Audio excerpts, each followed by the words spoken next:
Então, boa noite para vocês, mais uma vez. Nossa aula 2 e nós vamos trabalhar aí sintaxe. O que a gente vai trabalhar da sintaxe? Os termos que compõem uma oração. Sintaxe, pessoal, se a gente pensar na gramática num todo, a sintaxe é o recheio da gramática. É a parte mais extensa e eu diria a mais importante. Porque quando eu falo em análise sintática, a gente está falando de sujeito, objeto direto, objeto indireto. E para você entender crase, eu preciso de sintaxe. Concordância verbal é sintaxe. Pontuação é análise sintática. Regência verbal é análise sintática. Classificar oração subordinada é análise sintática. Então, tudo gira em torno da sintaxe. Mas antes de trabalharmos propriamente a análise sintática, eu gostaria de tecer alguns comentários. Antes de adentrarmos nessa matéria, tá? Que eu acho que é bem considerável, principalmente quem está aí há algum tempo sem estudar a língua portuguesa. Eu vou jogar um slide em branco aqui e aí eu vou trazer algumas informações, tá? Relembrar algumas coisas que eu considero importante para a gente dar início ao estudo da análise sintática, tá bom? Então vamos lá. Pessoal, primeira coisa, ao estudar a gramática, nós temos duas grandes áreas, que é a morfologia e a sintaxe.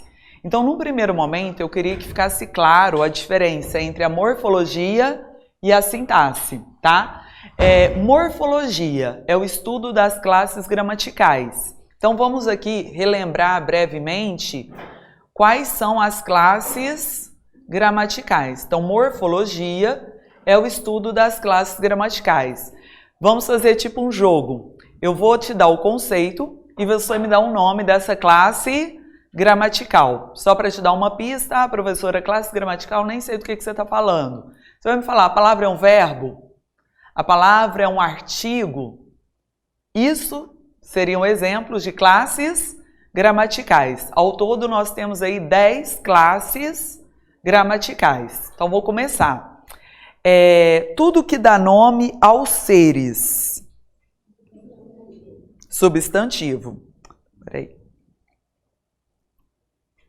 Então, morfologia, estudo das classes gramaticais.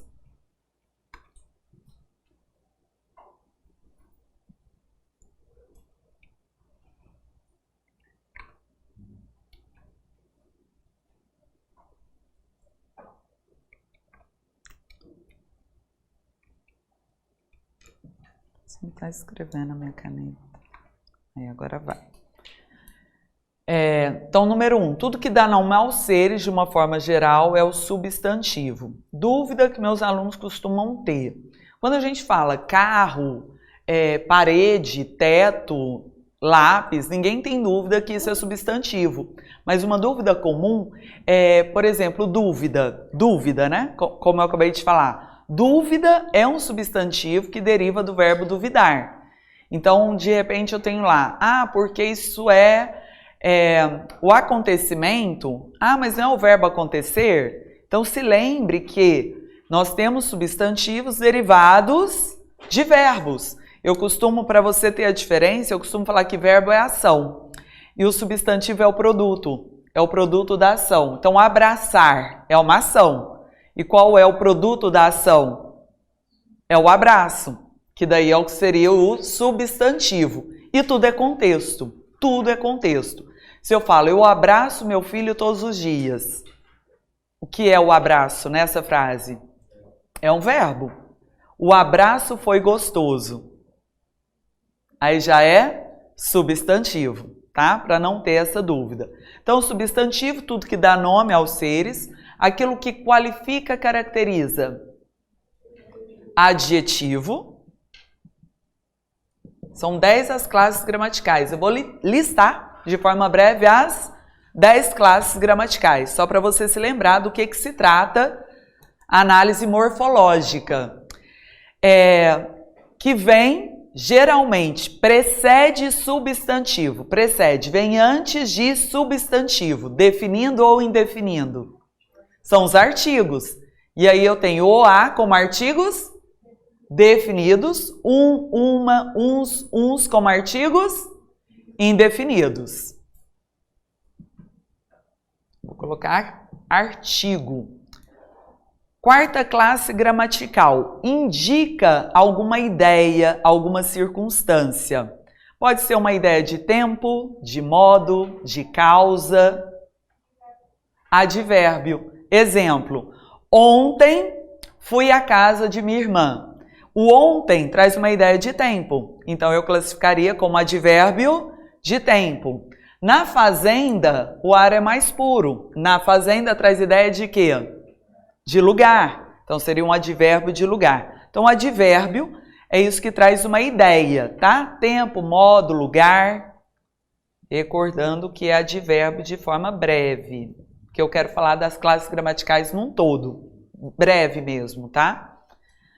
Vamos mais. Quinta classe gramatical. Indica ação, indica estado, indica fenômenos da natureza. É o conceito de quê?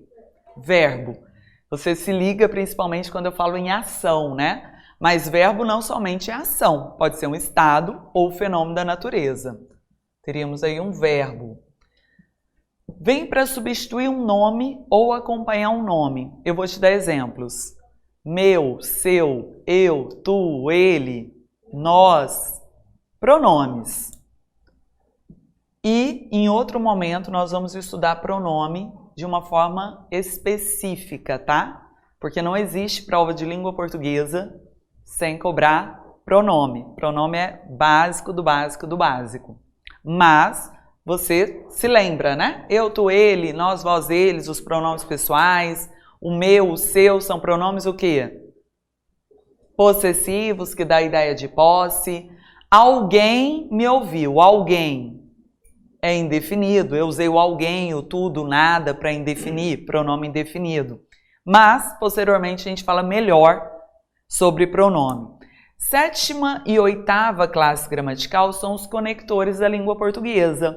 Quais são os conectores da língua portuguesa? As conjunções e as preposições. Vamos falar exemplos aí jogados de preposição. O que lhe vem à mente? É brincadeira, gente, é joguinho. O de, o que mais? Para, preposição importante. Vamos falar aquelas mais importantes, não aquela do decoreba, que a gente usa o tempo todo. A preposição de, a preposição para. O nunca é preposição. O ou é artigo ou é pronome. Ou. Por. Gostei, hein? É a máscara. Por. Por é preposição. Perfeito. Entre. As que nós usamos muito. Ó, para quem não está se lembrando, vou fazer um rascunho aqui rapidinho. Preposição a, porque eu vou precisar disso, hein? A, de, com. Quem não está anotando é porque sabe. Aproveita que eu estou falando. Porque como aqui eu não tenho a lousa, né? Nossa lousa é eletrônica, digamos assim. Então seria a, de, com, para, em. Usa-se muito a preposição em, por. Gente, o por aí é sem acento, né? Lembra? Tem o por verbo com acento e o por sem acento, que é a preposição. Contra. Contra também é uma preposição importante. Não coloquei todas, mas coloquei as mais. Ok? Preposição.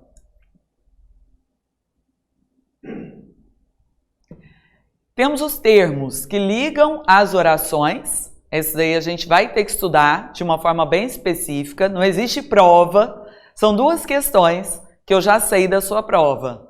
Independente de ser a OCP ou outra. Pronome e conjunção.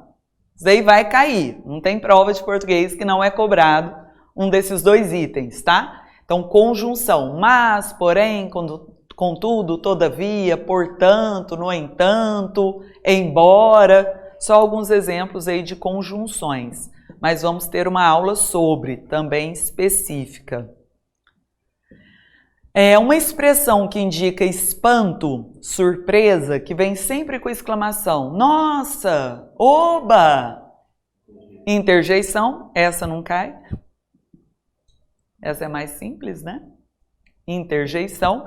E ficou faltando uma, qual é? Numeral, perfeito. 1, 2, 1 milhão, que vem para indicar ordem, quantidade, numeral.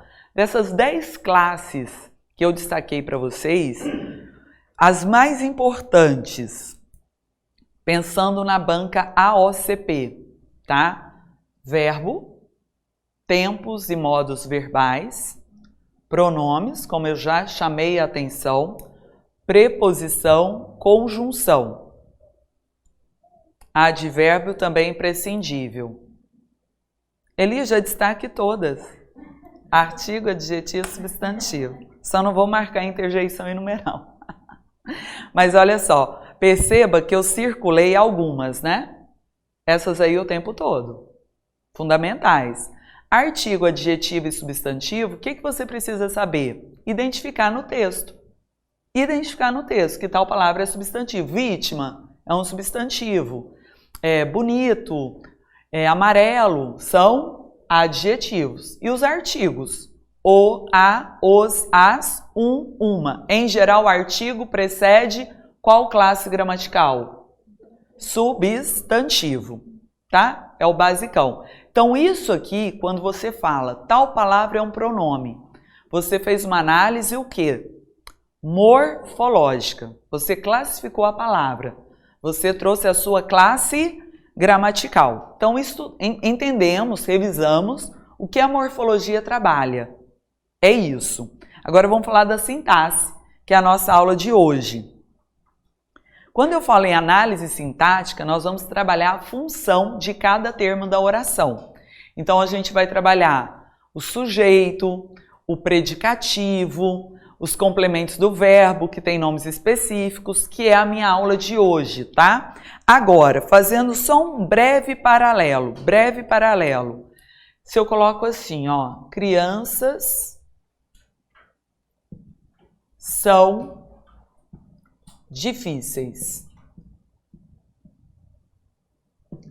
Cada um desses termos, elas podem ser analisadas, cada uma dessas palavras podem ser analisadas quanto à sua morfologia e quanto à sua função sintática.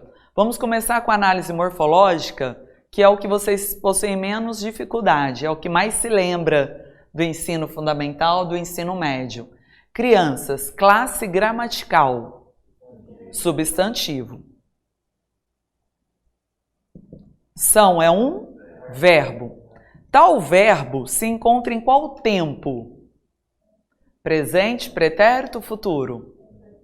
Presente. Então, quando você fala que o verbo se encontra no presente, é no presente do indicativo, você ainda analisa o verbo quanto à sua morfologia. Difíceis, classe gramatical, adjetivo. Em geral, o que qualifica, o que indica estado é adjetivo. Agora, fazendo uma análise sintática, que é analisar a função de cada termo dentro de uma oração. Detalhe, para se ter oração é necessário o quê? Verbo. Então, isso aqui, terminou no ponto, faltou o ponto. É uma frase, toda frase termina no ponto, e dentro dessa frase eu tenho uma oração, porque nós temos um verbo. Isso aqui também é um período. Período e frase é a mesma coisa? Não. Frase tem que ter sentido. Então, se eu grito assim, socorro, com ponto de exclamação, é uma frase? Tem sentido, independente da presença ou ausência de verbo. Oração não tem que ter sentido, mas tem que ter verbo. E o período também termina mediante ponto, só que o período tem que ter verbo. O período tem que ter oração. Então, nessa frase, nós temos uma oração e nós temos um período. Nesse caso, como o período tem um único verbo, é um período o quê? Simples, por ter uma única oração. Vamos fazer a análise, então, da oração. Primeiro elemento que eu vou me preocupar em analisar na oração, sempre o sujeito.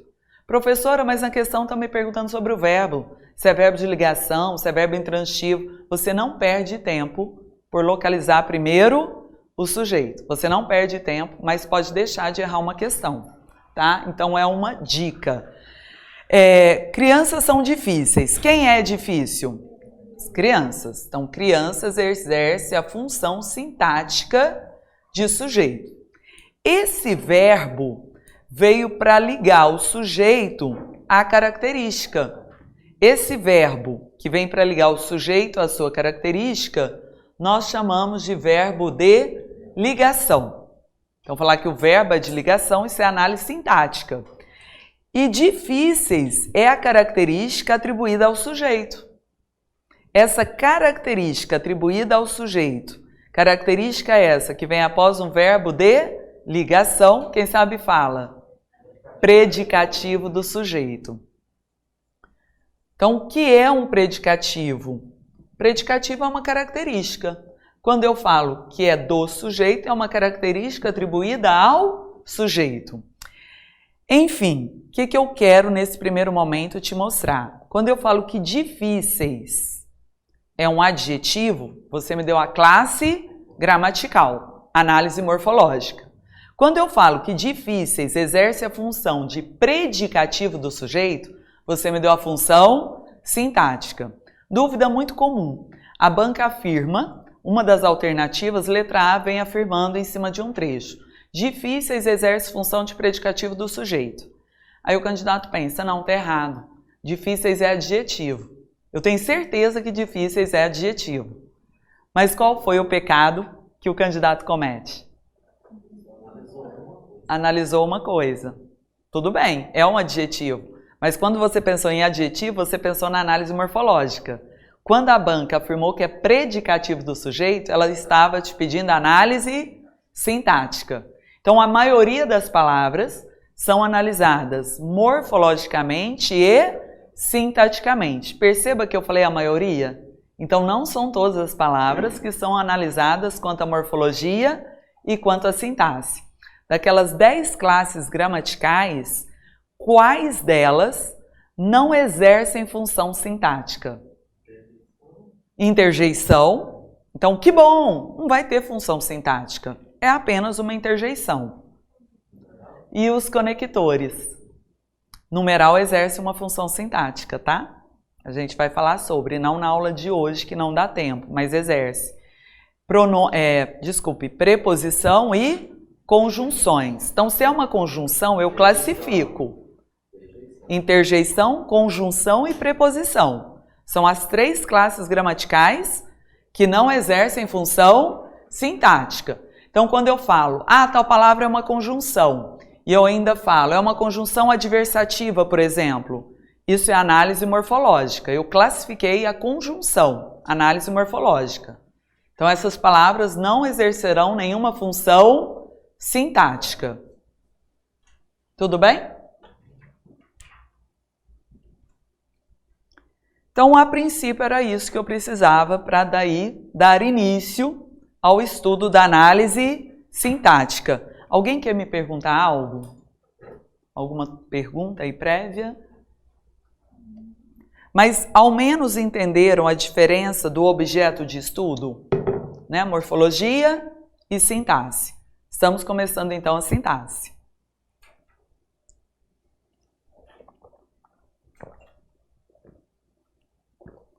Eu divido a sintaxe em 2 partes, para uma questão didática, porque é muito complicado falar de tudo de uma vez, falar em todos os termos da oração. Então, a nossa aula de hoje, parte 1, nós vamos trabalhar sujeito, que é fundamental, e verbo. Verbo transitivo direto, verbo intransitivo. O que eu ouço muito nas minhas salas de aula? Elisa, eu sempre confundo adjunto de nominal com complemento nominal. Então tá bom, vamos falar o que é, né? Vamos tentar entender. Mas não é uma matéria que eu falo para você se matar de estudar, porque isso é o que menos cai. E eu não estou falando só da banca AOCP, eu estou falando de qualquer prova de língua portuguesa. De fato, adjunta de nominal, complemento nominal, quando a diferença ela consegue ser bem complicada, Mas se a gente pensa em AOCP, se a gente pensa em banca CESP, numa banca IADES, ela não vai complicar. Você consegue matar em cima do que é um complemento nominal, o que é uma adjunta de nominal. O que mais cai, e que é o que você deve se preocupar, é sobre sujeito e análise do verbo. Se é direto, se é indireto e por aí vai. Então a parte 1, que é o estudo de hoje, é fundamental para tudo, tá? Então começamos com o sujeito. Primeiramente, para nós localizarmos um sujeito, nós vamos fazer uma pergunta ao verbo, tá? E para você localizar o sujeito de um verbo, ou você vai perguntar quem, ou você vai perguntar o que, dependendo do contexto. Então deixe para trás aquele negócio de que sujeito tem que ser uma pessoa. Não tem que ser uma pessoa. Sujeito é aquele que pratica a ação, não tem que praticar uma ação. Sujeito pode praticar, assim como pode sofrer uma ação, tá? E para localizar o sujeito é fazer a perguntinha para o verbo. E só cabem essas duas perguntas. Ou você pergunta quem, ou você pergunta o que. Detalhe importante também. Achei o verbo, vou localizar o sujeito. A pergunta que eu faço para o verbo, vamos supor que eu pergunte quem. Esse quem tem que vir antes do verbo. A pergunta o que tem que vir antes do verbo, tá? Não pode ser depois, que senão você vai achar um outro elemento que não o sujeito. Então vamos começar. Um concerto de notas graves saudava o pôr do sol. O que saudava o pôr do sol? Bora lá! Um concerto de notas graves.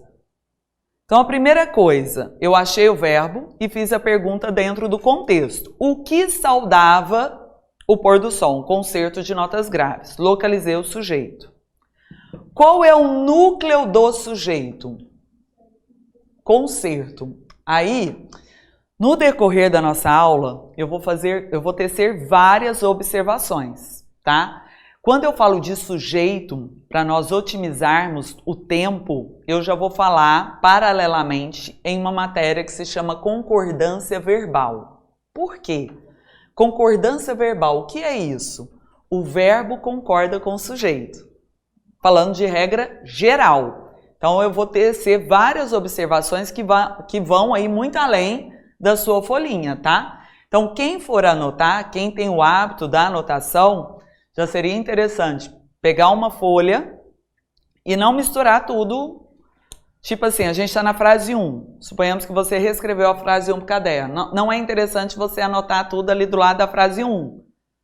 Porque assim, eu vou tecer várias observações que vai virar uma teoria. Tudo bem? Então tá. Aprendi a localizar o sujeito, fazendo a perguntinha quem ou o que para o verbo, de acordo com o contexto sempre. Achei o sujeito. O núcleo do sujeito, as meninas que me responderam corretamente. É a palavra concerto. Aí a primeira observação que eu acho interessante de colocar.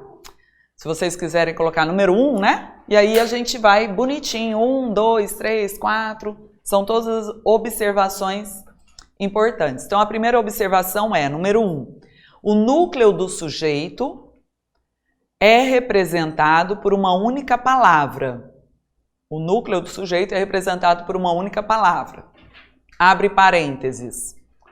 Substantivo barra pronome. Fechou parênteses.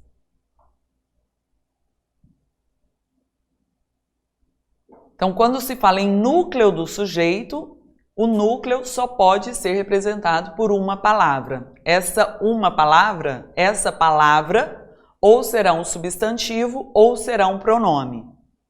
Então aqui, o sujeito é um concerto de notas graves, núcleo do sujeito é a palavra concerto. Como você observa, ela é um substantivo. Regra geral da concordância. O verbo concorda com o sujeito, ou melhor, o verbo concorda com o núcleo do sujeito.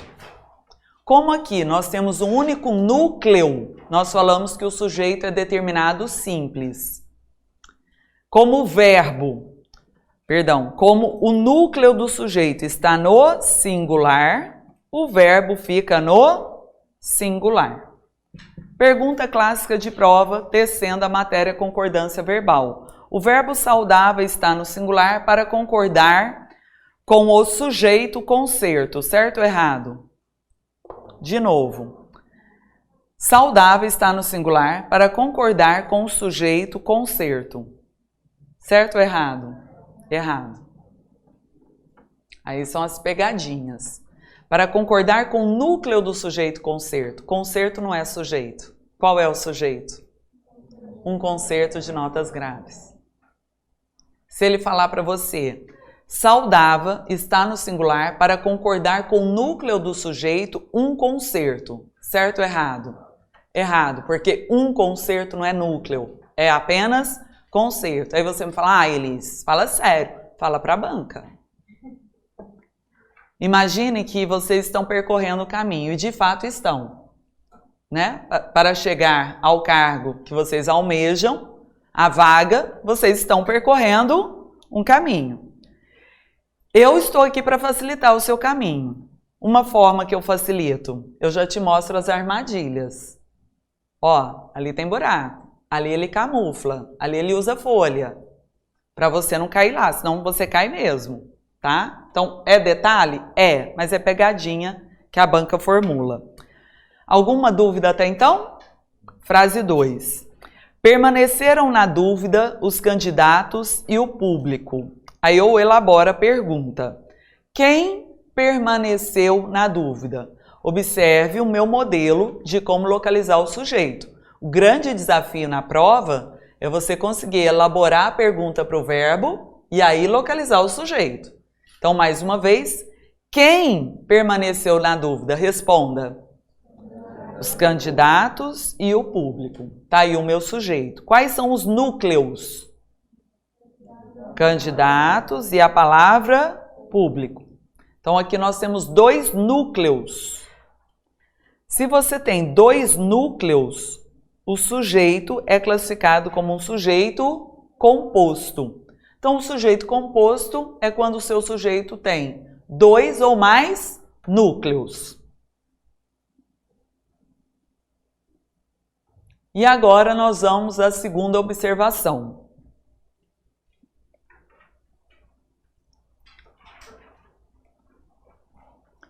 Eu vou reescrever aquela frase de 2 formas, tá? Para a gente trabalhar. Lembrando que Banca OCP, nesse novo modelo de distribuição de questões de 2022, a partir de 2022, final de 2021, ela tem trazido ao menos uma questão sobre reescritura. Então, ele pega um trecho e reescreve de várias formas. Lembrando que quando você tem uma questão de reescritura, é uma questão extremamente aberta. Ali ele pode mudar a vírgula de lugar e aí ele estaria te cobrando a matéria pontuação. Ele pode tirar acento, colocar acento, aí estaria cobrando acentuação gráfica. Concordância verbal, ora o verbo está no plural, ora no singular, e você tem que verificar se mantém a correção gramatical. Então vamos pensar numa questão de reescritura. Eu vou reescrever essa frase de 2 formas, tá?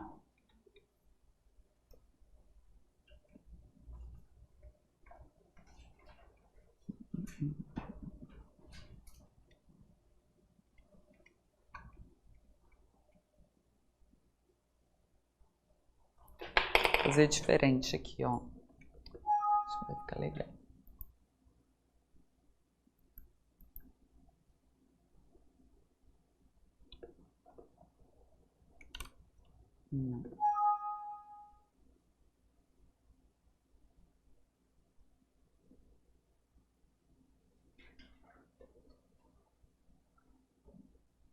Esse mouse não tá aí. Sabe quando o mouse não te obedece? Tipo, você tem que ser muito suave ao toque. Tá tipo assim. Mas cadê as coisas, gente?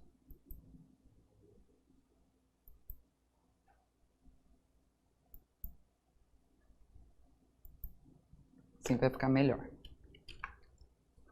Não fica? Em vez de eu escrever?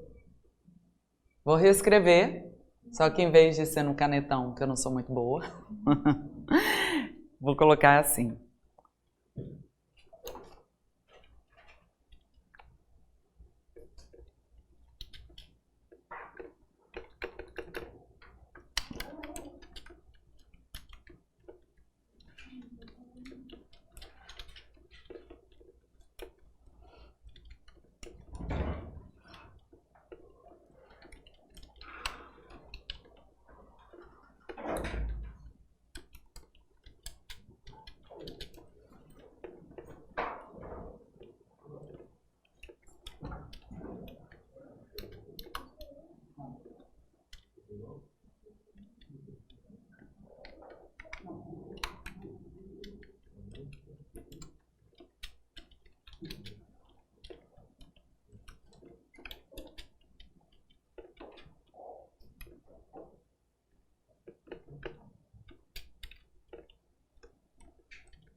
Perceberam qual foi a alteração que aqui eu fiz?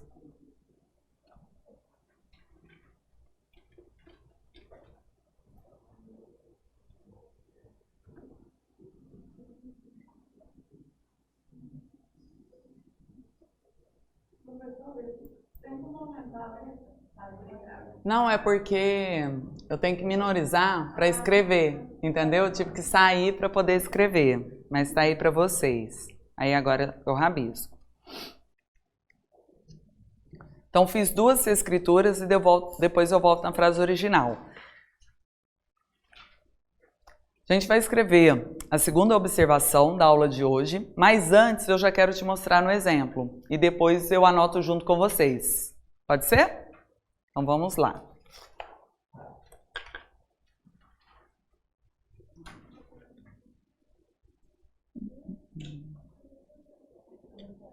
Então olha só, os candidatos e o público permaneceram na dúvida. Quem permaneceu na dúvida? Os candidatos e o público. Tá aí o nosso sujeito. É um sujeito composto porque eu tenho dois núcleos. Então eu vou colocar aqui, sujeito composto. Nesse caso, nessa minha frase, o sujeito veio antes do verbo ou após o verbo? Antes do verbo. Só por o sujeito estar antes do verbo, eu posso falar que ele está anteposto. Na verdade, pessoal, isso não é só para sujeito composto. Qualquer sujeito que vier antes do verbo, eu posso afirmar que ele está anteposto. Já na segunda frase, permaneceu na dúvida o público e os candidatos. A pergunta é a mesma. Quem permaneceu na dúvida? Vem. O público e os candidatos. Percebe que agora eu só inverti a ordem, mas o sujeito é o mesmo, não alterei o sentido. De novo, aqui, sujeito composto, só que agora o meu sujeito composto veio após o verbo. Então, esse sujeito composto é um sujeito que está posposto, porque ele veio após o verbo. Teve uma questão recente da banca OCP que ela faz a seguinte pergunta. Não era sobre o sujeito composto, era sobre o sujeito. E o sujeito estava após o verbo. Tipo assim, caiu o menino mais uma vez. Caiu o menino mais uma vez. Quem caiu? O menino. Só que o sujeito estava após o verbo. E ele perguntava se a posição do sujeito não canônica, era devida a tal coisa. Então, primeiro, entender o que foi perguntado, porque muitos ali já ficariam, posição do sujeito não canônica, o que é isso? O que seria a tal da posição canônica? A certinha. O que é a certinha?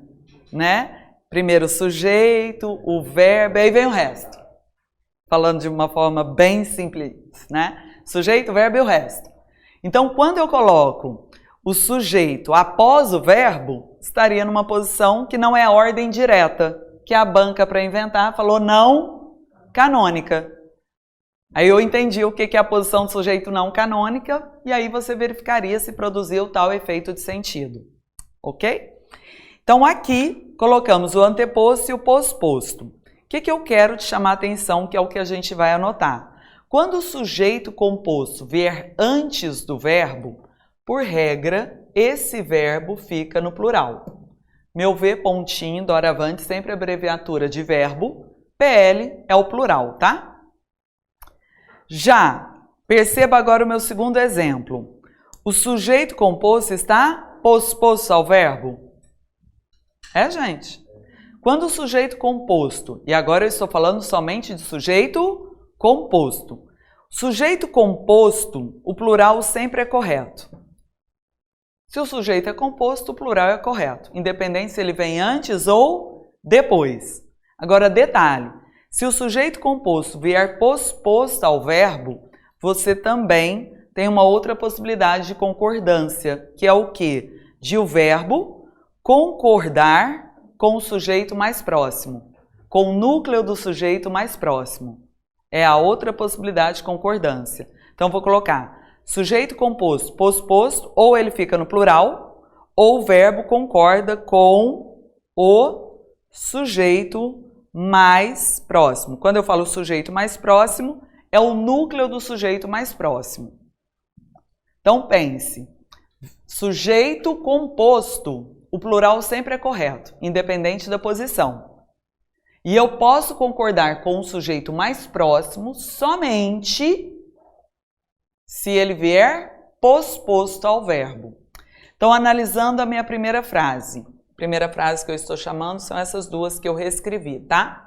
Os candidatos e o público permaneceram na dúvida, que o verbo ficou no plural. Está certo ou errado? Está certo. Sujeito composto, verbo no plural. Já na minha segunda frase, eu mudei a ordem, coloquei o sujeito composto posposto ao verbo e coloquei esse verbo no singular, certo ou errado? Porque nesse caso, permaneceu, ficou no singular por concordar com o sujeito mais próximo, com o núcleo mais próximo, que é a palavra público. Mas eu poderia substituir permaneceu por permaneceram? Poderia. Composto é plural ou concorda com o mais próximo. É essa a segunda anotação que seria interessante de você ter.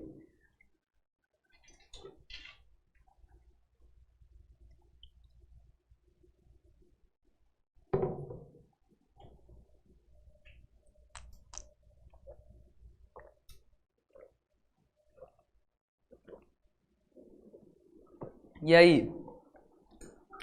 Assim que estiverem prontos?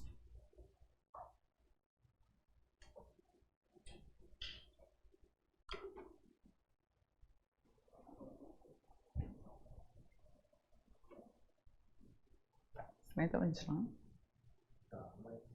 Nossa, eu tô morrendo ali na frente. Vocês tragam blusa, tá?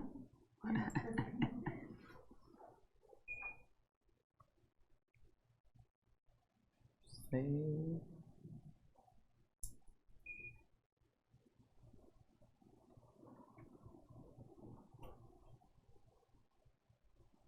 Ai, quando mudo o aparelho eu fico burra. Qual aqui que é oscilar? Será que é o mod? É. Eu acho que às vezes é isso.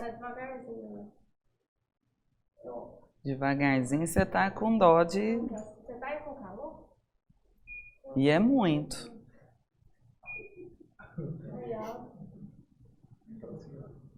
Agora sim. Agora, aí só tava vocês beneficiadas, né?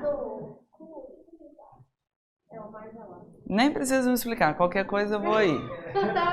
Mas eu acho que o grande lã... É porque ele é lento, lá, tá vendo? Aí, ó, viu? A Globo tem que aprender câmera lenta aqui. Mas é isso mesmo. E ele o negócio é para subir que ele tá demorando. É isso mesmo. Mas daqui a pouco melhora, que agora o ar começa a circular. Pessoal, voltando na nossa frase que você tem no material. Aqui todos já anotaram o que queria? Qualquer dúvida me perguntem, tá? Olha só. Permaneceram na dúvida os candidatos e o público. Aqui nós destacamos o sujeito composto, 2 núcleos, e nesse caso está anteposto ou posposto ao verbo? Posposto. Aí minha pergunta para você é, permaneceram, e a minha pergunta é como pergunta de prova.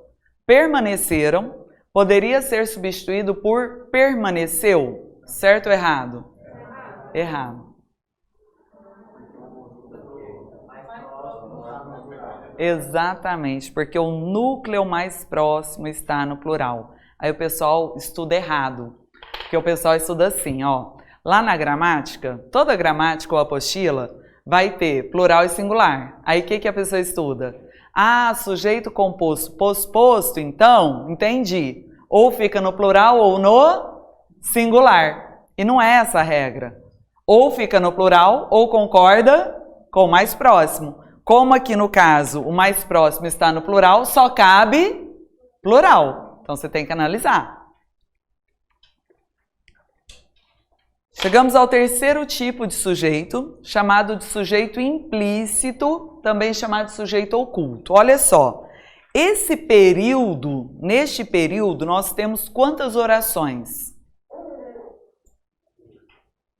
Basta contar verbos. Falamos é um verbo, uma oração, não fomos ouvidos, outro verbo, outra oração. Dividir as orações. Por que eu dividi as orações? Porque cada oração tem o seu verbo. Significa que cada oração tem o seu sujeito. Pode ser que o sujeito da oração 1 coincida com o sujeito da 2, ou não, tá? Mas cada oração você busca um sujeito, cada oração tem um verbo. Na oração 1, falamos a verdade. Elabore a pergunta ao verbo. Qual é a pergunta? Quem falou a verdade? Responda. Nós. Então você sabe quem é o sujeito, mas ele está implícito. Eu sei quem é, mas ele está implícito. Por isso que ele é chamado de sujeito implícito, que a maioria de vocês estudou com o nome de sujeito oculto e que nós também podemos chamar de sujeito elíptico. Por que sujeito elíptico? Porque nós temos uma figura de linguagem que se chama elípse. E o que é uma elipse? Quem sabe fala? Omissão. Elipse é uma figura de linguagem que significa omissão. Eu não estou falando que para eu ter uma elipse deve ser somente a omissão do sujeito. Elipse é a omissão de qualquer termo. Se eu faço a elipse do sujeito, se eu faço a omissão do sujeito, aí eu tenho sujeito elíptico. Então são sinônimos? São sinônimos, implícito, oculto. O elíptico, você sabe quem é, mas não está explícito, ele veio implícito.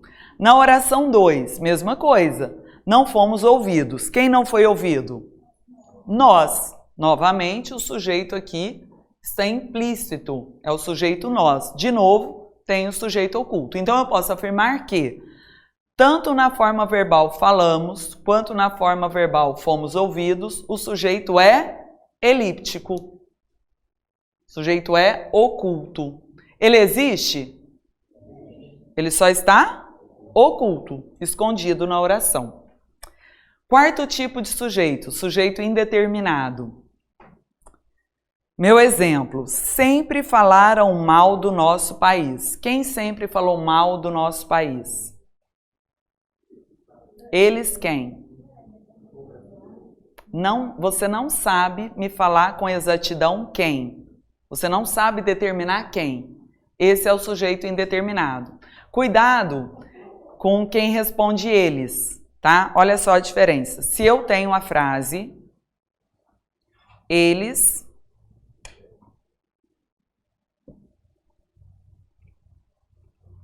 se eu tivesse a frase, eles falaram. Quem falou? Eles. Aí eu tenho eles explícito lá na oração, determinado.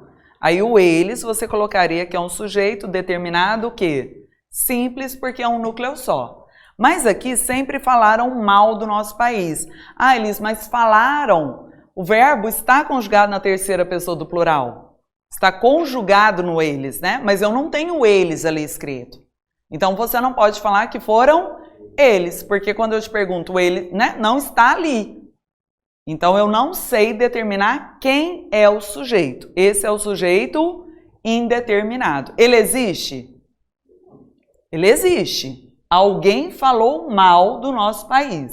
Eu só não sei determinar quem. Não sei se foram os portugueses, se foram os americanos. Eu não sei determinar quem, mas alguém falou. Então, ele existe. Esse é o sujeito indeterminado. Tudo bem até então? Algo que eu quero te chamar a atenção, mas depois eu completo. Depois a gente completa. Uma forma, e depois eu vou escrever quando eu já tiver colocado tudo para vocês. Uma forma de indeterminar o sujeito é colocar o verbo mais para o início da oração na terceira pessoa do plural. Colocar o verbo na terceira pessoa do plural. Lembrando que o verbo na terceira pessoa do plural é quando você conjuga com eles, né? Mas eu não estou falando que sempre que o verbo estiver na terceira do plural, o sujeito é indeterminado. Você tem que perguntar para o verbo. Se naquele contexto você não conseguir responder, ele é indeterminado. Quinto tipo de sujeito, sujeito oracional. Nesse período aqui, nós temos quantas orações? É só contar verbo. Quais são os verbos? É e vote. Então, são dois verbos, são duas orações. Onde você divide a oração 1 da oração 2? É importante oração 1, que o povo vote oração 2. Então, nós temos aí duas orações, porque são dois verbos. Então, ele vai te perguntar quem é o sujeito da forma verbal é, ou seja, o sujeito da oração 1, como ele também pode te perguntar quem é o sujeito da forma verbal vote, ou seja, quem é o sujeito da oração 2. Mas, em geral, ele nem fala de oração, ele fala muito o sujeito do verbo tal, da forma verbal tal, é assim que ele traz.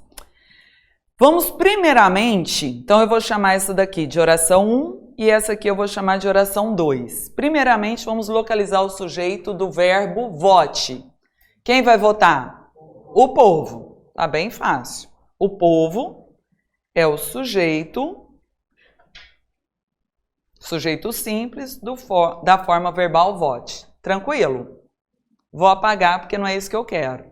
Está correto, mas não é o que eu quero te chamar a atenção. Mas está tudo certo. Dividir as orações. Você já achou quem é o sujeito da oração 2, que é o povo, fácil. Mas agora eu quero saber quem é o sujeito da forma verbal é. Então eu vou elaborar a pergunta para o verbo. Qual é a pergunta que você faz para o verbo? O que é importante? Responda. Que o povo vote. Mais uma vez, pergunte. O que é importante? Responda que o povo vote. É toda a segunda oração.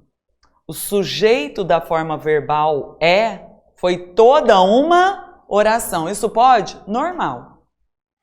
O sujeito pode ser uma palavrinha e o sujeito pode ser toda uma oração. E por isso que esse sujeito é classificado como sujeito oracional, porque o sujeito foi toda uma oração. E agora vamos trazer mais uma informação. Número 3. Terceira observação, então. Não. O que acontece? Bacana você ter falado sobre isso. O sujeito do verbo é foi toda a oração 2. Quando o sujeito for toda uma oração, não existe núcleo. Se o sujeito é toda uma oração, não existe núcleo. Então, falando do sujeito do verbo ser, é toda uma oração, não há núcleo. Agora, se eu fosse perguntar sobre o sujeito do verbo votar, quem é o sujeito? O povo. Aí, povo é o núcleo do verbo votar. Mas eu não posso falar que o povo é o núcleo do verbo ser. Tá? Então, quando o sujeito for toda uma oração, não existe núcleo. Terceira observação, então. O verbo com sujeito oracional, o verbo com sujeito oracional. Isso ficou claro? O verbo, quando tiver como sujeito toda uma oração, fica na, vou escrever aqui, na terceira pessoa do singular. Fica na terceira pessoa do singular. Vou falar de forma mais simples.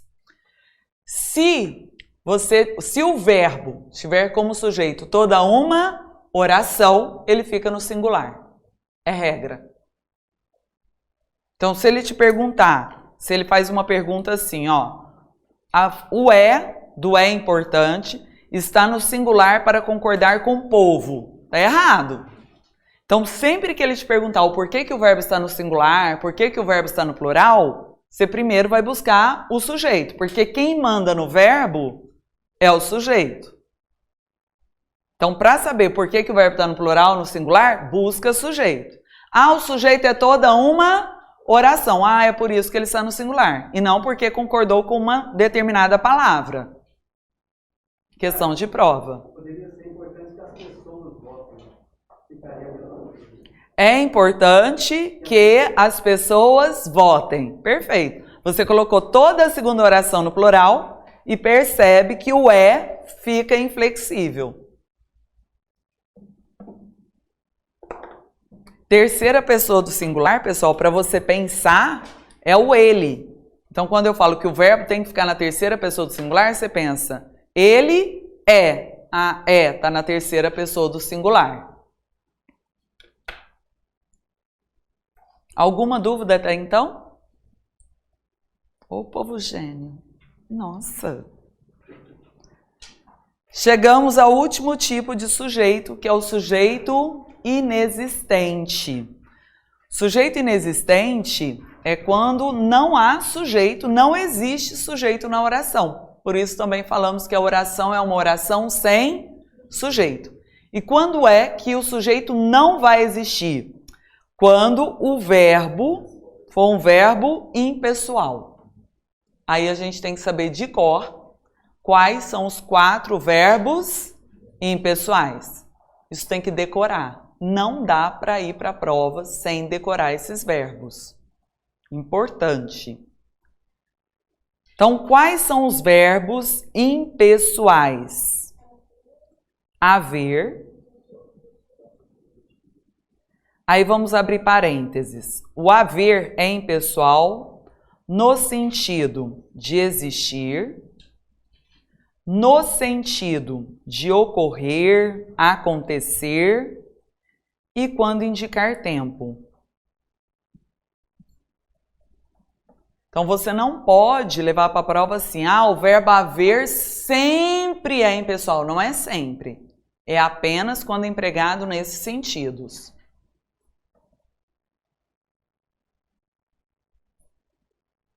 Já anotaram? São 4 impessoais. Já trouxe um, que é o verbo haver.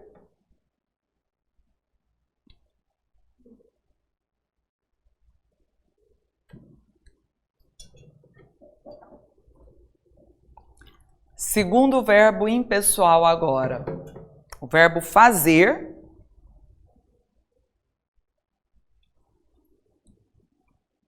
Segundo verbo impessoal, o verbo fazer. O verbo fazer é impessoal quando indicar tempo ou ainda algum fenômeno natural. Como assim, Elis, fenômeno natural? Indicar tempo. Faz 1 ano que não vejo meus pais. Indicou tempo. E sempre indica tempo passado. Faz 1 ano que não vejo meus pais. Fenômeno natural. Faz calor em Goiânia. Em Goiânia faz calor. Aí o fazer indica aí um fenômeno natural. Nesse caso, não possui sujeito.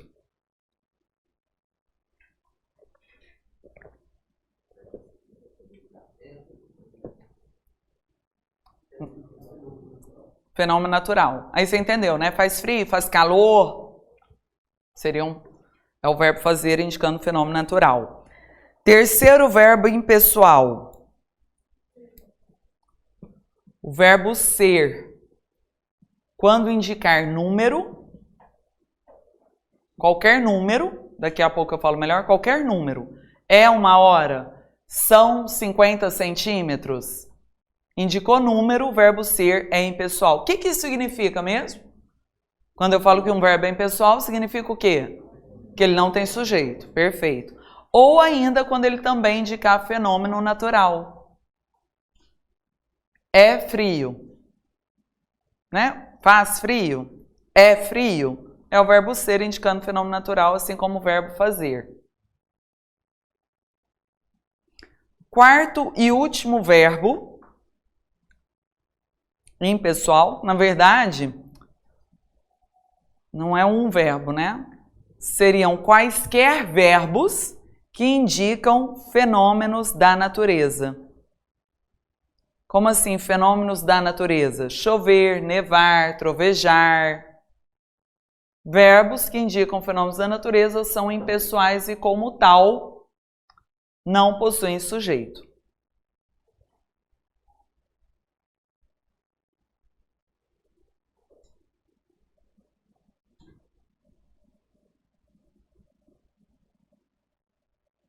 Mais uma informação importantíssima. Pensando em concordância verbal, a gente está estudando de forma paralela, tá? Sujeito e concordância. Os verbos impessoais, que são esses 4 que eu acabei de listar, mais uma vez, só para memorizar. Esses verbos impessoais, eles não têm sujeito. Vamos pensar. Em geral, o verbo singular plural concorda com quem? Com o sujeito. Plural singular concorda com o sujeito. Mas ele não tem sujeito. Então não tem com quem concordar. Por isso, por regra, já que não há com quem concordar, por regra, os verbos impessoais ficam no singular. Sendo mais específico, eles ficam na terceira pessoa do singular. Falando de forma mais simples, ficam no singular. É regra. Estaria errado. Já valeu a pena virar aula hoje, não é? Só que a gente está estudando língua portuguesa, né? Então tem que ter uma exceção. Então os verbos impessoais, aqueles 4 que vocês listaram, por regra fica no singular, com exceção do verbo ser. Então, dos 4 verbos que vocês listaram,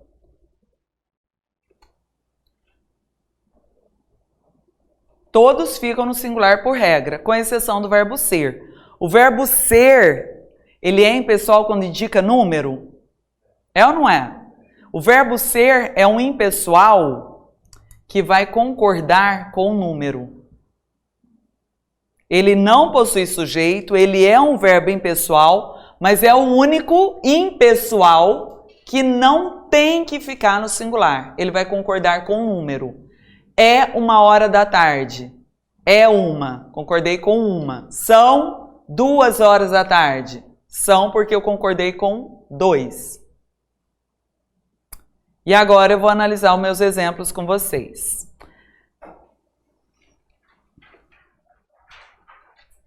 Primeira frase. Houve alguns empecilhos no projeto. O verbo haver aqui foi empregado no sentido de existir, de ocorrer, não é isso? Como tal, não possui sujeito e, por regra, tem que ficar no singular.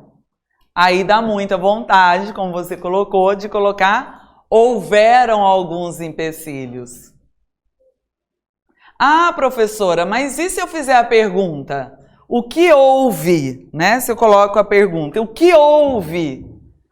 Alguns empecilhos, só que você não faz pergunta. Por isso que você tem que memorizar os verbos impessoais.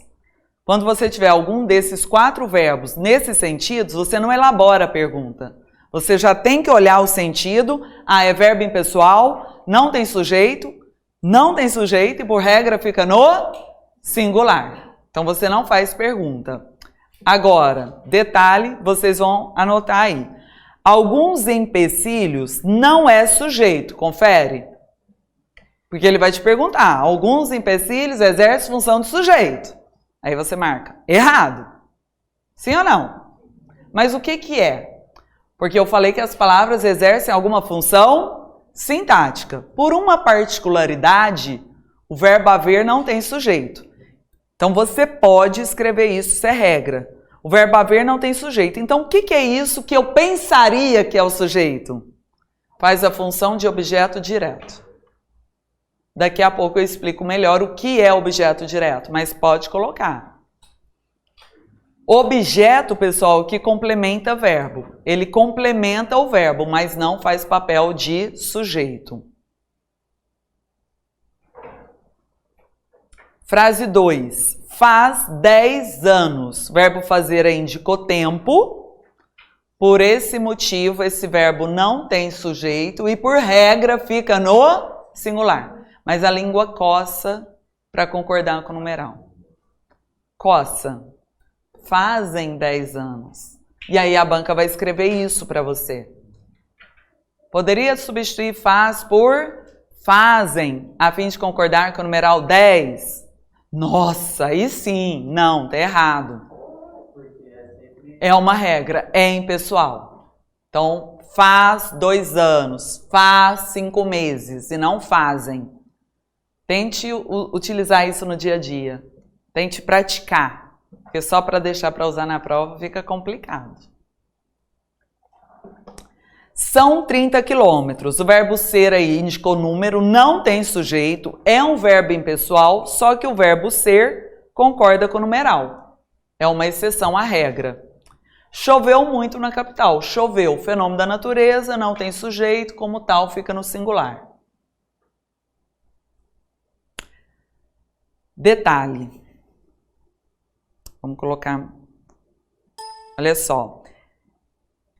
Vou reescrever. Vou mudar a frase.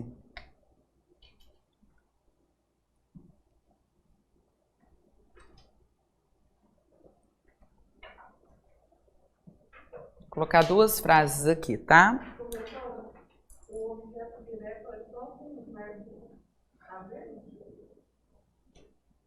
Não, o objeto direto. O que é um objeto?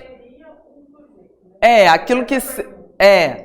Então o verbo haver, aquilo que seria o sujeito, vai ser sempre objeto direto. Sim. Não. Não.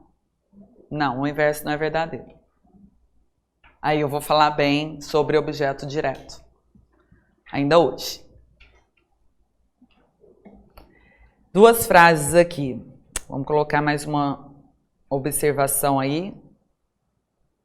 Mas eu não vou digitar. Isso daí vocês vão anotar da forma de vocês, tá? Mas é importante. Deixa eu montar aqui uma frase.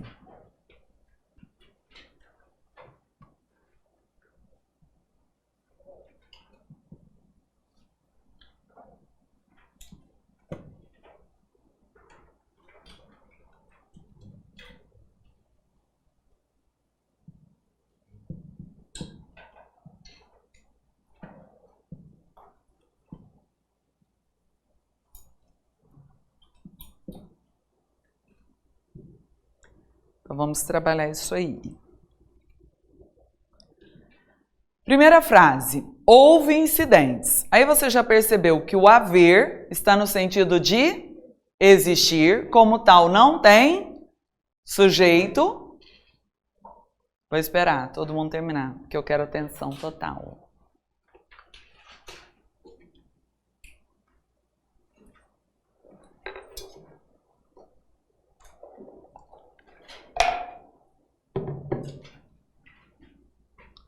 Bora, tô esperando.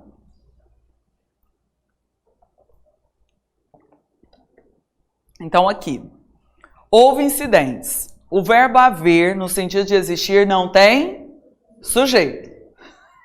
Ele, copiando até com medo, olhando para mim. Tipo, não tô copiando, professora. Mas é porque a atenção, às vezes, né, a gente, no copiar, a gente Tá prestando atenção no copiar? Não é assim? Exato. Então, o verbo haver aqui não tem sujeito. Como o verbo haver não tem sujeito, ele fica no singular. E incidentes, como eu acabei de falar para vocês, não é sujeito. É o quê? Objeto direto.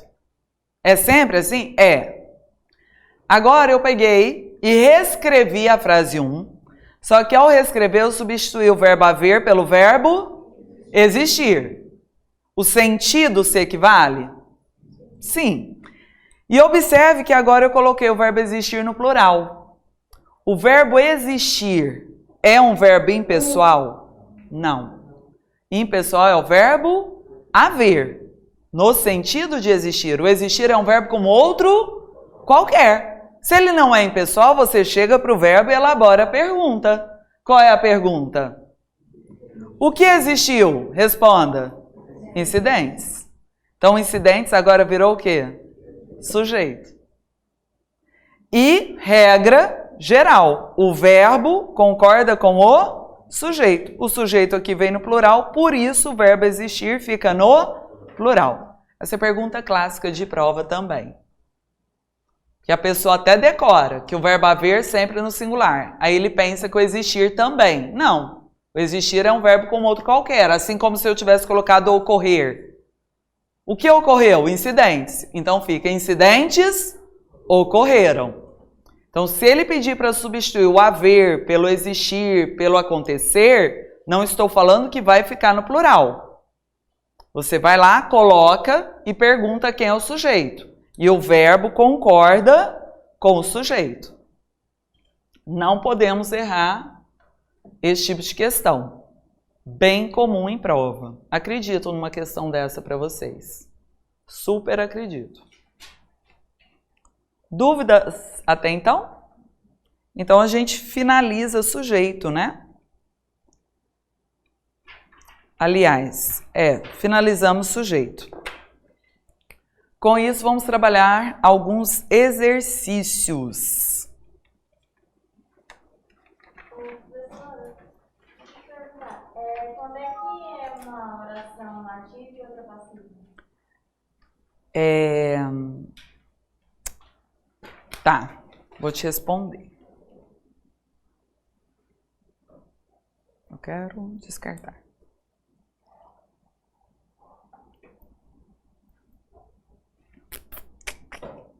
Vou jogar um slide em branco aqui.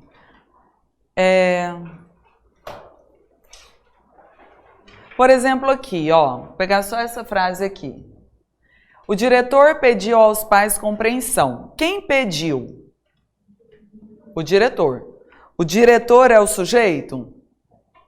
Não é? Esse sujeito, ele praticou ou ele sofreu uma ação? Ele praticou, porque foi ele quem pediu. Quando o sujeito é o agente da ação, nós falamos que a oração está na voz ativa. Já se eu tivesse, as plantas foram regadas pelo jardineiro. As plantas foram regadas pelo jardineiro. O que foi regado? As plantas, é o sujeito. As plantas é o sujeito. Praticou ou sofreu a ação? Sofreu, ela foi regada por alguém. Aí o sujeito é passivo, o sujeito é paciente. Quando o sujeito é paciente, isso é voz passiva. Só para te responder mesmo, o que é uma voz ativa, o que é uma voz passiva? O conceito é esse. Mas depois eu vou querer falar mais sobre voz passiva. Mas eu não falei de forma errada. Voz passiva é porque o sujeito é paciente, é um sujeito passivo. Mas depois eu quero falar melhor sobre isso, que vai ser necessário na sintaxe. E se, por exemplo, quiser transformar uma frase de ativa para uma passiva? A gente não vai estudar isso, por quê? Porque, em geral, os editais da banca OCP, ele não pede vozes verbais. Você não encontra isso nos editais. Eu falo nos editais anteriores, né? Eu estou me baseando em todos os editais anteriores e não focando só em polícia, mas tudo quanto é prova que a banca OCP tem feito, e vozes verbais não é uma matéria. Quando se coloca no edital a matéria vozes verbais, aí eu tenho que explicar. Como que passa da ativa para a passiva e vice-versa e tudo mais. Por que que eu vou falar um pouco mais sobre voz passiva? Para a gente fazer a análise sintática certinha, que é necessária. Mas então não se preocupe em passar de uma voz para outra. Não é comum de essa banca cobrar.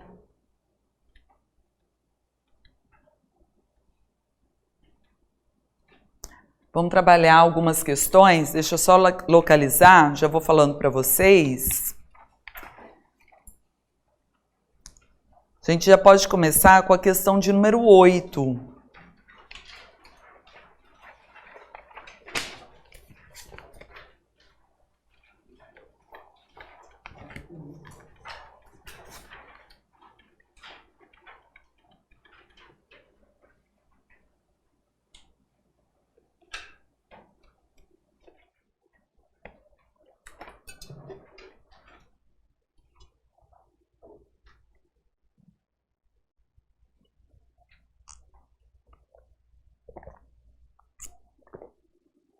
Questão de número 8. Sobre os aspectos linguísticos da frase. Ele tirou essa frase do texto. Táxis não havia. Assinale a correta.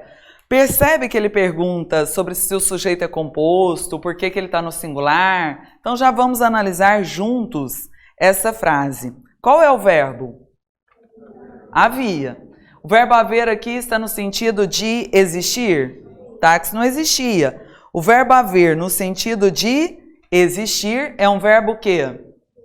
Impessoal. Vou trazer todas as anotações aqui. É um verbo impessoal. Se é impessoal, a oração é uma oração sem sujeito. E por regra, esse verbo fica no singular. Mais especificamente na terceira pessoa do singular. E se eu te perguntar qual é a função sintática do termo táxis? Objeto direto. Lembra? Muitos vão falar que táxis faz a função de sujeito. Não, esse verbo não tem sujeito. Se o haver não tem sujeito, o que ele vai ter é objeto direto. Letra A. A sentença possui um sujeito composto? Não. B. O verbo havia está no singular, pois na frase não há sujeito. Existe apenas o complemento do verbo, que é a palavra táxis. O que é objeto? É complemento do verbo. Objeto, adiantando, quando se fala em objeto, o objeto é o complemento do verbo. Então aqui, em vez de falar que exerce função de objeto direto, ele fala que é complemento do verbo. Objeto e complemento verbal é a mesma coisa. Então, nossa resposta, marcamos letra B.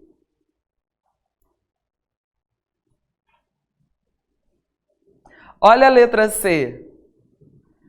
A frase está em sua ordem direta. Ou seja, aparece primeiro o sujeito. Não, táxi não é sujeito. Muitos marcariam essa? Falo, seus concorrentes. Muitos não marcariam essa? Primeiro veio o sujeito, depois o verbo. Mas não você. Olha a letra D lá. A D. O verbo havia deveria estar no plural, perfeito, para concordar com táxis. É interessante para alguém errar, né? Exatamente. Quem vai pela lógica, né? Português é lógica. Português eu sei. Português é tranquilo. Até fazer a primeira prova de português da vida. Próxima questão, na sequência número 9. O período que contém sujeito simples. Letra A. Alguém ouviu o chamado dele ontem à tarde. Cadê o verbo? Ouviu. Faz a pergunta. Quem ouviu? Sujeito indeterminado ou sujeito simples?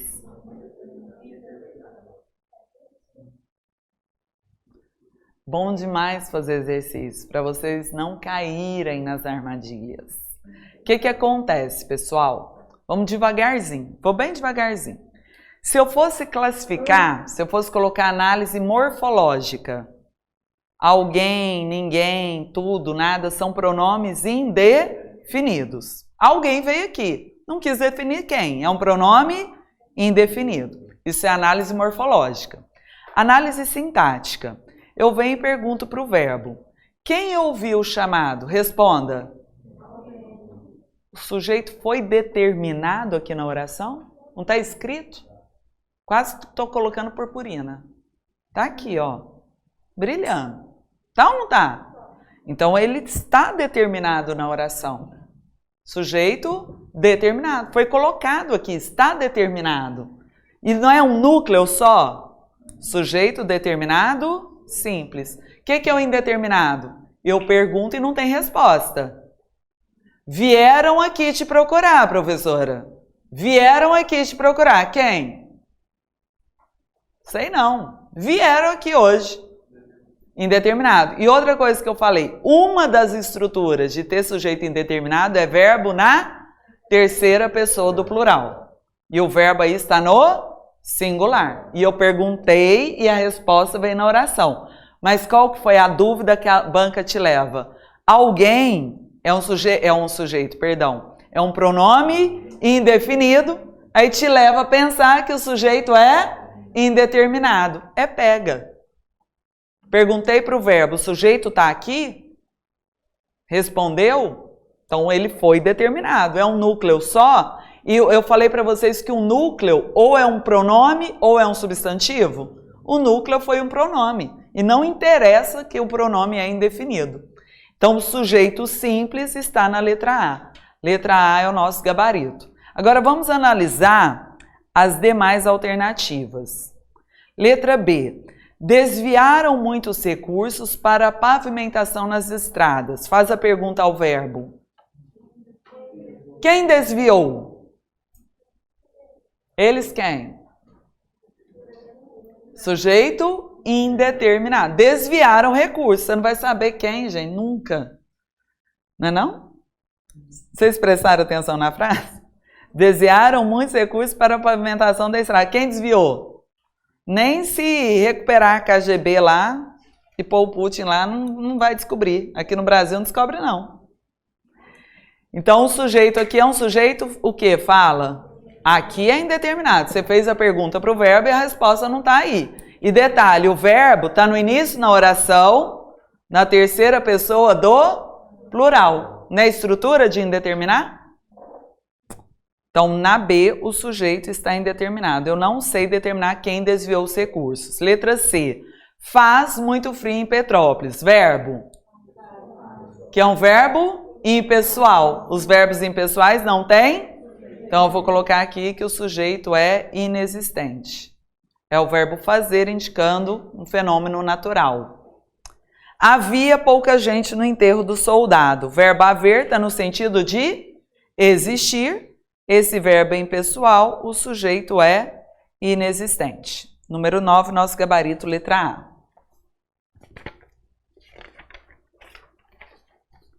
Próxima questão, na sequência, número 10.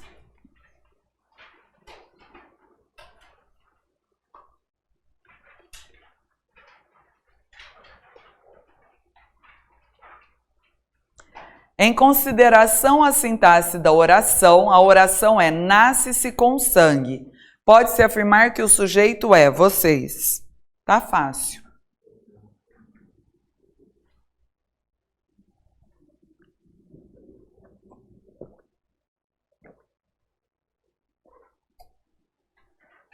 Ela poderia ser muito difícil, mas ela veio fácil.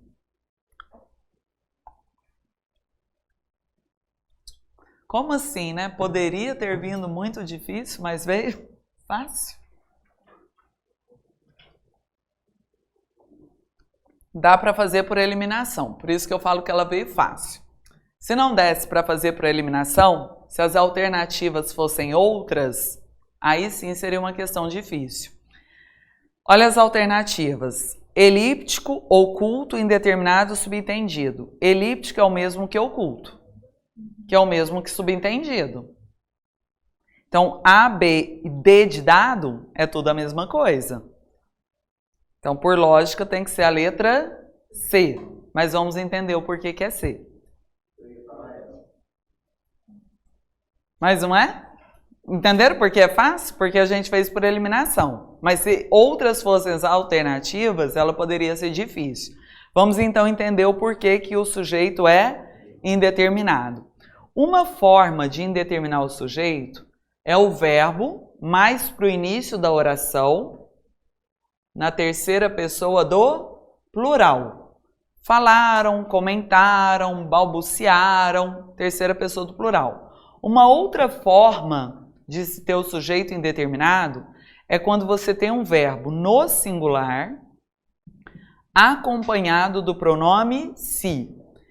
E aí, quando você tiver essa estrutura verbal, perguntar para o verbo e não saber quem, aí você tem um sujeito indeterminado. Então, são duas estruturas de sujeito indeterminado. Ou a primeira que nós falamos, verbo na terceira do plural, ou o verbo vem no singular acompanhado do pronome se. E depois eu vou falar melhor sobre, mas ainda na aula de hoje. Lendo aí o poema com vocês. A nossa vida é truculenta. 2 pontos. Ele vai explicar o porquê. Nasce-se com sangue e com sangue corta-se a união, que é o cordão umbilical.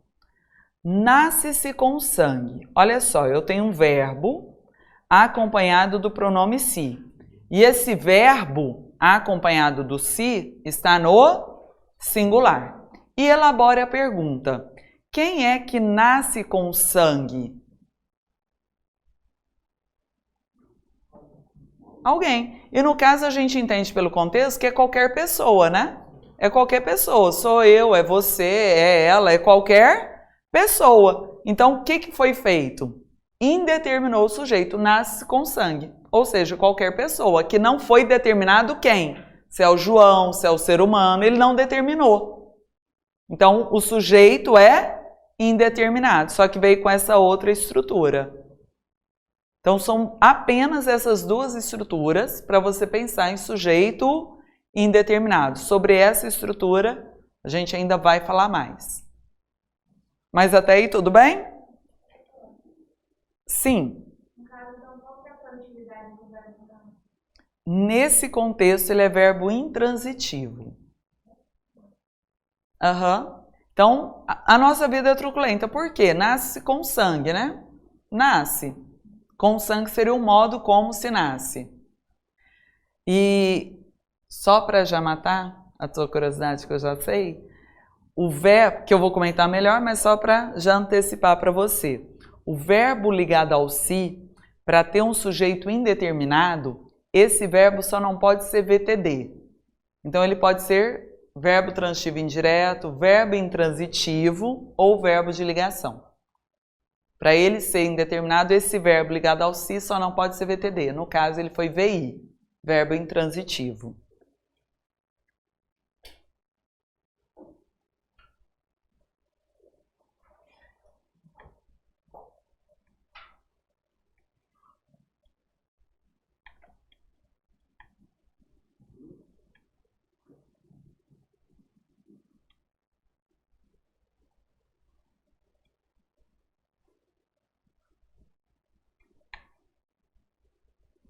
Questão 14.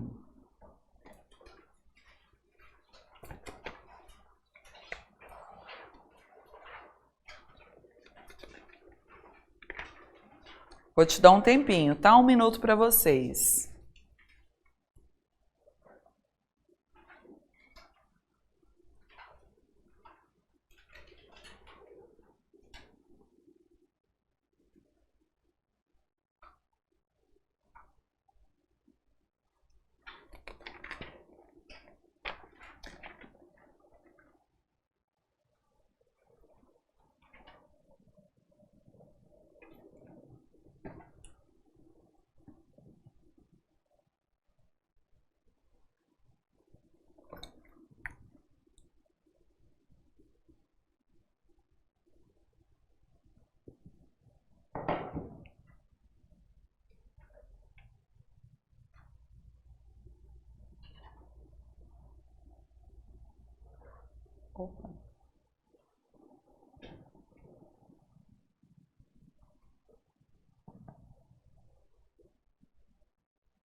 Pronto? Então, estou com vocês. Resolveremos juntos. Aí está o trecho do texto, né? Já estou na letra número 14, lendo o enunciado. O sujeito da forma verbal surgiram. Com a Revolução Francesa e depois a Era Napoleônica, surgiram na Europa alguns dos alicerces do que veio a ser o nosso modelo de regime democrático. Qual é a pergunta que você elabora ao verbo? O que surgiu na Europa? Fala para mim. Fica com esse tamanho, não. O que surgiu na Europa com a Revolução Francesa e com a Era Napoleônica? Alguns dos alicerces do que veio a ser o nosso modelo de regime democrático. Na letra A, ele traz indeterminado. Vocês entenderam por que ele trouxe indeterminado? Porque o verbo está na terceira do plural. E não é porque está na terceira do plural que o sujeito é indeterminado. Você tem que analisar. Revolução Francesa e Era Napoleônica. Não. Por que ele falou isso? É para aqueles bobinhos que pensam que... Olha o jeito que eu falo. É a galera que pensa assim. Ah, tem um verbo. Tudo que vem antes do verbo é o sujeito. Não existe. O meu sujeito pode vir lá no final. E outra coisa. Tem uma vírgula aqui? O seu sujeito nunca vem isolado por vírgula. Então, você nem pode sonhar que isso aí era o sujeito, por conta da vírgula até. Letra C. Alicerces. A pergunta não é sobre o núcleo, é sobre o sujeito, é tudo, que começa em alguns e termina em democrático. Então, nossa resposta é letra D. Mais uma.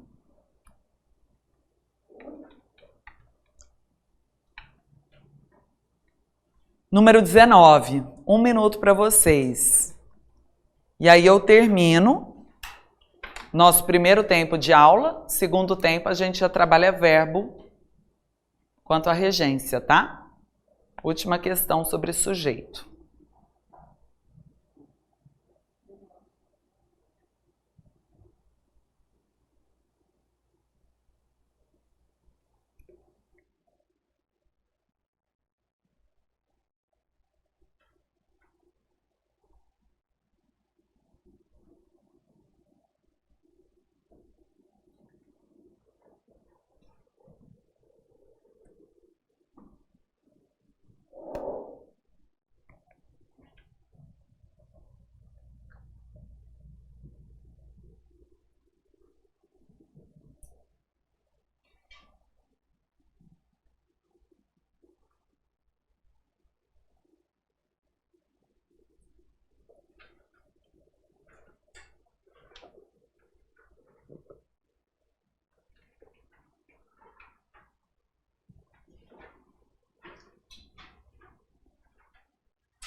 Muito bom.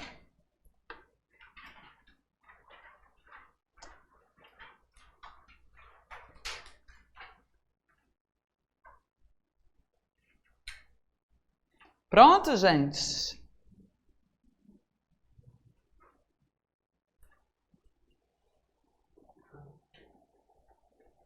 Quem errar não é para ficar triste não, tá? Quem errar eu já sei até por que errou. E a banca também sabe. E aí vai... Mas e aí tem dicas, né? Dicas apoiadas em uma teoria. Então, estou com vocês, ao menos deu para pensar em alguma alternativa. O que vocês marcaram? B? B de bola? B? As loiras também? A morena querendo ser loira, mas aí fica no morena iluminada, como eu, né? Meninas aqui do cantinho. B de bola. Agora vocês estão indo com todo mundo, né? Vocês não são boba?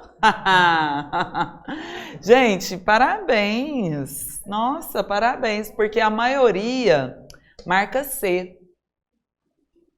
Não que seja, tá? É porque tem gente que pensa assim, ó. Não é porque C, mas que o povo marca C. Eu falo porquê que não é C, né? Mas o porquê C não dá para eu justificar o erro. Mas assim, você chega para o verbo e faz a pergunta, não é? De acordo com o contexto. Qual é a pergunta que vocês fizeram? O que caberá, né? Então, o que cabe? Eu gosto de colocar no presente, só para ficar mais fácil. Sempre no presente e no singular a pergunta, só para ficar mais fácil. O que cabe à Sabesp, às secretarias, às prefeituras? Responda para mim, o que cabe a elas? A operação de abastecimento em pontos prioritários e a requisição, se necessário, de quê? De postos ortogás para isso tudo. Então, o que cabe a esses órgãos? A operação e a requisição. 2 núcleos, operação, requisição. Então, nós temos o sujeito composto com 2 núcleos, a resposta certa é a letra B. Agora, eu entendo o porquê muitos marcam C. Já aconteceu na minha sala de aula. Porque o pessoal pensa assim, ó, faz a pergunta errada. Cabe a quem? Cabe a quem? E eu falo que eles erram 2 vezes. Ainda erra 2 vezes. Por quê?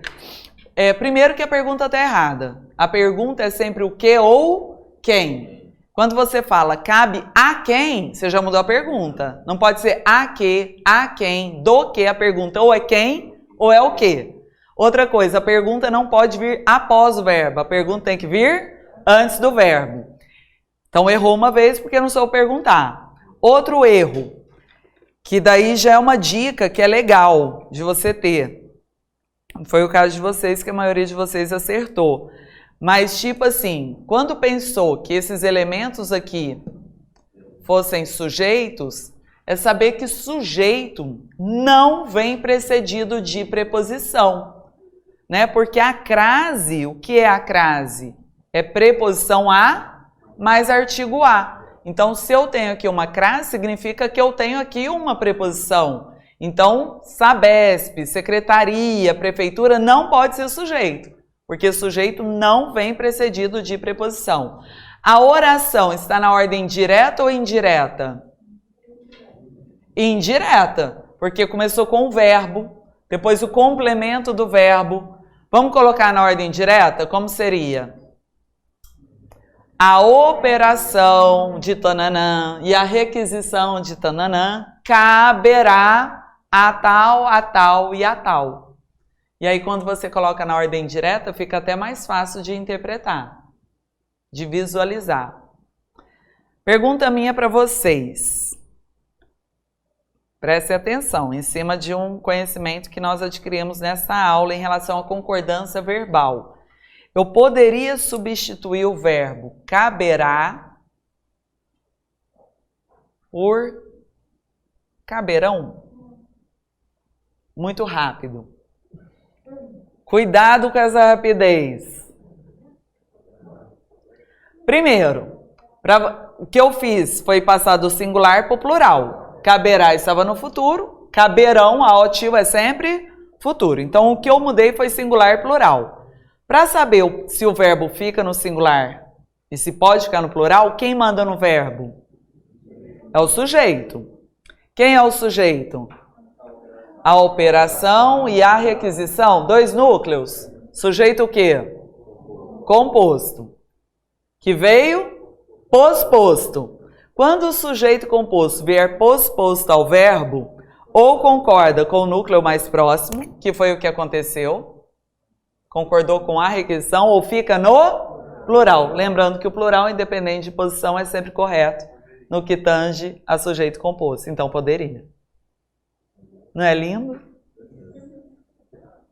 Até o final do curso. Mas não fica bacana? Não é? É igual prova, o povo faz prova de português, não sabe nem do que tá falando, não sabe nem o que tá pedindo. Aí fala assim, a prova só tinha texto. Só tinha texto mesmo, tudo relacionado ao texto. Mas a pessoa nem sabe que a pergunta era de gramática. Só para essa parte, a saber, da secretaria, né? Isso é o que deve passar. Seriam complementos do verbo. Olha só, tanto então fica assim, a operação e a requisição cabe, né? A operação e a requisição cabe. Cabe a quem? Aí vem e complementa. Cabe a quem? A Sabesp. Também cabe a quem? A secretaria tal. E também cabe a quem? As prefeituras. Então, esses elementos vieram para complementar o verbo. Exercem função de objeto. No caso indireto, porque tem preposição, que é o que a gente vai falar agora nesse segundo tempo de aula. Vamos fazer um breve intervalo, 10 minutinhos.